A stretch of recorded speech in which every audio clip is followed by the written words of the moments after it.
नमस्कार। नमस्कार नमस्कार।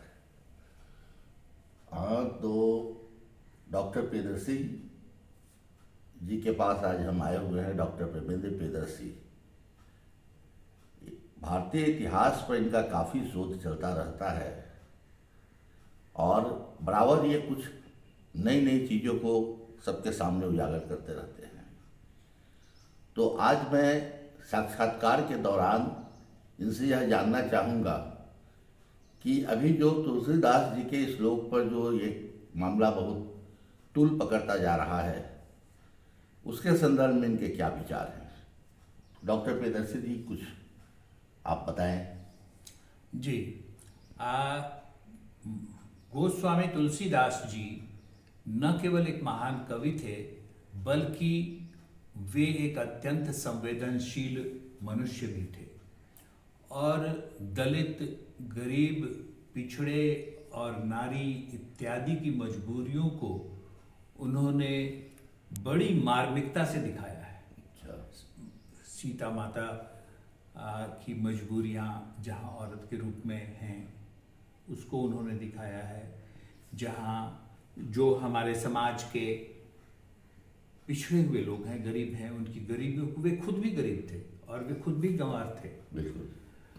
तो उस स्थिति में उन्होंने एक चौपाई में लिखा है कि ढोल गंवार शूद्र पशु नारी सकल ताड़ना के अधिकारी।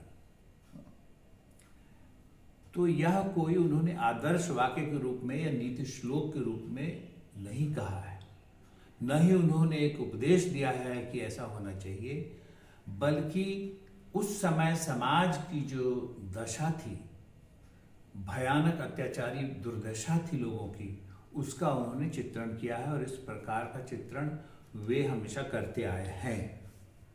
इस चीज को समझने के लिए हमें, इस बात को समझने के लिए उनके एक अन्य पद पर जाना होगा। जैसे एक स्थान पर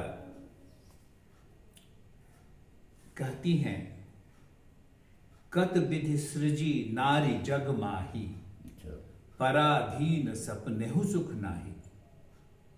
ये पार्वती जी के कंटेक्स्ट में कहा गया है कि हे ब्रह्मा जी, आपने नारी को क्यों बनाया? पराधीन को सपने में भी सुख प्राप्त नहीं है। इसका मतलब यह नहीं है कि तुलसीदास जी यह कहना चाहते हैं कि नारी को पराधीन बना के और सपने में भी सुख नहीं होने दो, बल्कि उनको पैदा ही नहीं होने दो। कत विधि सृजी नारी जगमाही, यानी उसकी सृजन ही नहीं होना चाहिए। वे इनफैंटिसाइड करना चाहते थे। कुछ लोग इस तरह की भी बातें कह सकते हैं। अच्छा। जो विकृत हैं, जिनकी समझबूझ की धारणा अत्यंत सीमित है, वे यह नहीं समझ पाते कि इसके माध्यम से तुलसीदास जी अपने काल में, अपने समाज में उस समय की व्याप्त कुव्यवस्थाओं, कुरीतियों को दर्शाना चाहते थे। उस समय औरतें अक्सर मुगल काल में गुलाम बना लिया जाया करती थी, लेकिन गुलाम शब्द का प्रयोग तुलसीदास जी नहीं करते हैं, चूंकि वह फारसी शब्द है और उसके लिए वे पराधीन शब्द का प्रयोग करते हैं।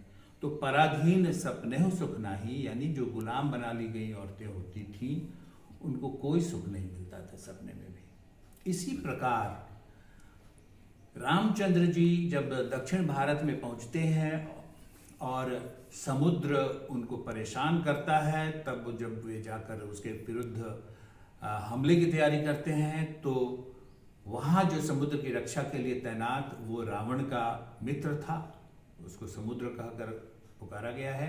वह उनसे जब डर जाता है, माफी मांगने आता है, तब वह कहता है कि ढोल गवार शूद्र पशु नारी सकल ताड़ना के अधिकारी।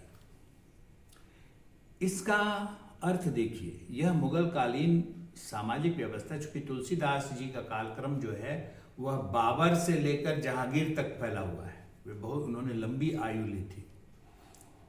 तो अब इसमें गंवार देखिए, उस समय 95% जनता गांवों में रहती थी यानी गंवार का स्पष्ट मतलब होता था जो गांव में रहे, और आज भी उत्तर प्रदेश में चाहे वह किसी भी जाति का हो, कितनी भी ऊंची जाति का हो, आम तौर पर लोग गांवों से जुड़े हुए हैं और उनमें गंवारू भाषा और गंवारूपन उनके जीवन शैली में, बोलचाल में है, बिल्कुल, चाहे वे किसी भी ऊंचे से ऊंची जातियों के क्यों न हो। तो ये सभी लोग ताड़ना के अधिकारी थे, अपमानित होते थे। गंवार को बहुत ही हेय दृष्टि से देखा जाता था, तथा जिसकी शिक्षा फारसी लैंग्वेज में नहीं हुई होती थी और वह फारसी युक्त श्रेष्ठ उर्दू नहीं बोल पाता था, उसको अत्यंत नफरत से देखा जाता था। अच्छा, तो ये 95% जनता जो थी, जो गंवार थे, उसमें सभी आते थे। मुसलमान में भी अधिकांश जो जिनको आजकल पासमंदा कहा जाता है, जैसे जुलाहे, धुनिया, ये लोग गांव में रहते थे, ये गंवार की श्रेणी में आते थे। उनकी बोलचाल अलग होती थी, अवधी होती थी। जबकि लखनऊ शहर था, वहाँ ठोस फारसी या उर्दू में लोग बोलते थे। बिल्कुल, तो ये अपमानित किए जाते थे। जैसे आज अंग्रेजी नहीं जानने वाले व्यक्ति को दर दर पर अपमानित होना पड़ता है। आप समझ सकते हैं, आप किसी उच्च अधिकारी के पास जाते हैं तो अगर आप अंग्रेजी में नहीं, हिंदी में बोलते हैं तो आपको अपमानित होना पड़ सकता है। या 5 स्टार होटल में जाते हैं, तो यह दशा उस समय अवधी या देहाती लैंग्वेज में बोलने वालों की थी। अब 5% जो बच्चे शहरी, इस 5% में भी गंवार शूद्र। अब शूद्र जो है, इसका 2.5% जो था वह सेवा करने वाला वर्ग था। जैसे छोटे मोटे किराने के दुकानदार, जो छोटे मोटे बनिए, आमतौर पर उत्तर प्रदेश, बिहार में तेली वर्ग से आते थे, इन सबको शूद्र की श्रेणी में गिना जाता था। या मुस्लिम में भी कसाई वर्ग के लोग जो थे, वे सेवा की श्रेणी में आए। तो इन सभी लोगों को पिछड़ी जातियों में माना जाता था और इनको भी अपमानित किया जाता था। या घर सफाई कर्मचारी होते थे राजाओं के यहाँ, अफसरों के यहाँ, वे।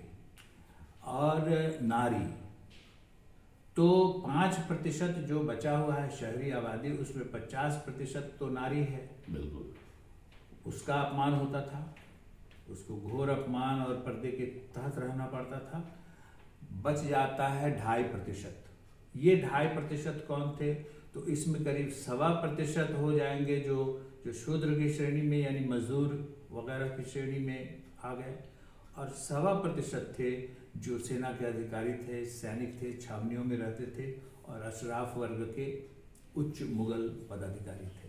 अच्छा, तो एक तरह से तुलसीदास जी अगर इस बात को स्पष्ट रूप से कहते, एक पत्रकार की तरह बोलते, तो उनको तत्काल मृत्यु दंड दे दिया जाता। उस समय ऐसा ही किया जाता था कि किसी प्राचीन कहानी में डालकर कंटेक्स्ट को और उस समय की बात को कह दिया जाता था। जैसे पार्वती जी के मुंह से नारी की दुर्दशा बता दी गई। पार्वती भगवती हैं, उनकी दुर्दशा क्या, वे तो शिव को भी शक्ति देती हैं। लेकिन रामचरितमानस में उनके माध्यम से मुगल काल की औरतों की दुर्दशा का चित्रण किया गया है। और इसी प्रकार से आप देखिए कि सिर्फ 1.25% आदमी थे उस समय, जो बाकी 98.75 यानी 99.99% लोगों पर जुल्म सितम किए हुए थे, कुचल रहे थे, उनको अत्याचार कर रहे थे। तुलसीदास जी की इस चौपाई से मैं यही संदेश लेता हूँ और यही समझता आ रहा हूँ और यही उनका अर्थ है। बाकी लोग इसको तोड़ मरोड़ कर जो चाहे कुछ भी अर्थ निकाल सकता है, किसी भी वाक्य से कुछ भी दूसरा अर्थ निकालना संभव है। मनुष्य की कल्पना शक्ति इतनी विशाल होती है। सही बात है, बिल्कुल सही बोला यार। ये तो सही कहा है कि जो लोग अपनी समझ के अनुसार, अपनी सोच के अनुसार किसी भी पंक्ति का जो है सो कुछ अलग मायने निकाल देते हैं जी। लेकिन अभी आपने इस पर जितना प्रकाश डाला, सचमुच ये बहुत काबिल तारीफ है। बहुत अच्छा कहा आपने। ठीक है, आपने अपना बहुमूल्य समय दिया प्रियदर्शी जी, इसके लिए बहुत बहुत धन्यवाद।